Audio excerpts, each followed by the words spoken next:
Hi all. இன்றைக்கி நம்ம வந்து பாட்டிலை வச்சு பெயிண்டிங் தான் பார்க்க போகிறோம். வாங்க ரெடி பண்ணுறது பார்க்கலாம். நான் அதுக்கு பிளாக் கலர் பெயிண்ட் எடுத்திருக்கேன்.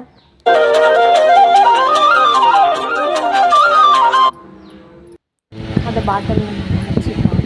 இந்த மாதிரி ஃபுல்லாக வச்சுக்கோங்க. நல்லா இருக்கிறேன். இந்த மாதிரி ஃபுல்லாக பெயிண்ட் பண்ணிவிட்டு அதுக்கப்புறம் ஒயிட் கலர் பெயிண்ட் எடுத்திருக்கேன்.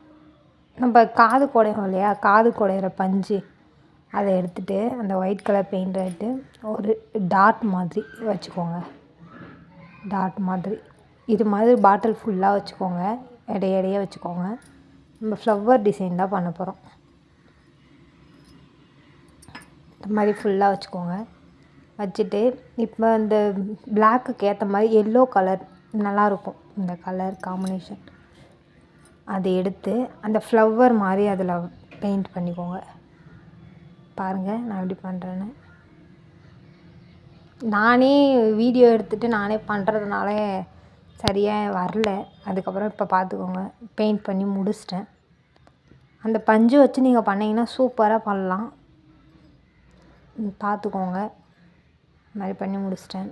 அதுக்கப்புறம் ஒரு tea cup, coffee cup, paper cup எடுத்துகிட்டு அதில் க்ரீன் கலர் பெயிண்ட் பண்ணிக்க போகிறேன். பேக் சைடில் உள்ளாரல்ல வெளியில் பண்ணிவிட்டு அந்த மேலே இருக்கும் இல்லையா, அந்த வளைவை கட் பண்ண நான் காமிக்கல. கட் பண்ணிவிட்டு அந்த க்ரீன் கலரு ஷீட் இருக்கும் இல்லையா, அதை எடுத்து கட் பண்ணி அதை அந்த இலை மாதிரி கொடுத்து பூவெல்லாம் நானே கட் பண்ணி அதில் வச்சு இந்த மாதிரி பண்ணியிருக்கேன். பாருங்கள் ஃப்ரெண்ட்ஸ், நான் அந்த பாட்டில் மட்டும்தான் டிசைன் போடலான்னு நினச்சேன். எதனாச்சும் பண்ணலாமே அப்படின்றதுக்காக பண்ணேன். இப்படி இருக்குன்னு பார்த்து சொல்லுங்கள். நல்லா இருக்குல்ல? அந்த ஃப்ளவர்லாம் கட் பண்ணுறதை நான் உங்ககிட்ட காமிக்கவே இல்லை. நானே வீடியோ எடுத்து பண்ணுறதுனால சரியாக பண்ண முடியல. அதுதான். ஓகே ஃப்ரெண்ட்ஸ், வீடியோ பிடிச்சா லைக் பண்ணுங்கள்.